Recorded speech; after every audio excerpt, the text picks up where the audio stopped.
Hello. Today, my tip is about celebrating everything that you achieved this year because it's coming to the end. Yes, we still have 1 month. However, are you trying to get your head around what you want to achieve next year? If you're not really thinking ahead, I would encourage you to do it. I was just reflecting on what I got done this year, and then I started thinking about what would I like to get done next year, and I thought, oh no, whatever. And then I realized that I achieved things this year because I decided to. For instance, I ran a summit and I wrote a book, and those things happened because last year I decided to do that. I was thinking and I thought, oh, well, who knew those things would happen this year? And I was like, I knew those things would happen this year because I decided and I tried to do them and then I did them. It's sort of not terribly hard. However, like they're quite big things and I built up to them. So I'm 7 years in and I've done lots of other things.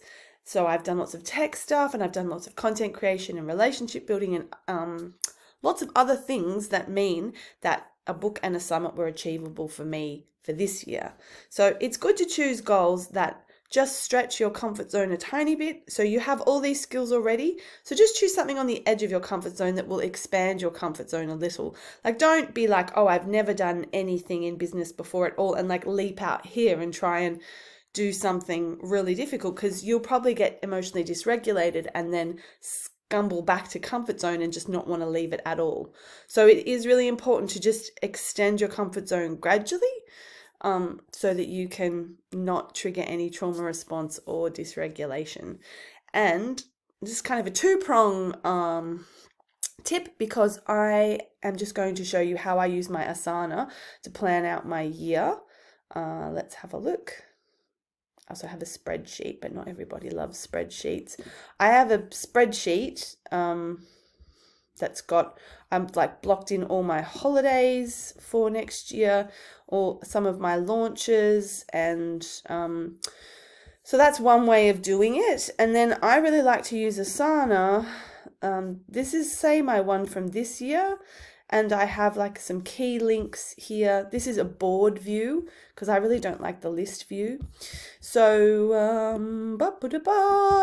I sort of use this in tandem with my spreadsheet. So my spreadsheet is where I kind of dump it out, and then this is where I put all the details. So say January this year, I was a speaker on a summit. Then February, this is the course I delivered. So I can look back and look at everything I launched week on week or month on month, and there's details for all of that. So anything I did before is really duplicable and can be done again.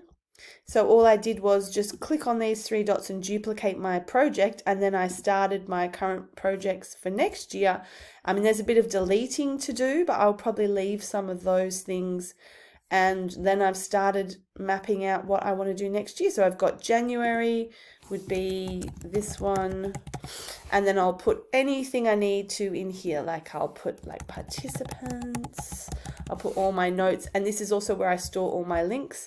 So say like, for this course I ran, I've got the link to my thank you page, I've got the link to my PayPal buttons, I've got all my really important links in here and everything. So say, all the details about my book, I kind of squirrel all my notes there. So that's all part of how I stay super freaking organized and consistent, is I plan ahead, and then I have a place where I keep all my important links, and anything that's duplicable is right there, and I can just refer back to it, and I don't have to reinvent the wheel, and I can just build on what I did before. And if you hate Asana and you hate spreadsheets, you really can just use a piece of paper.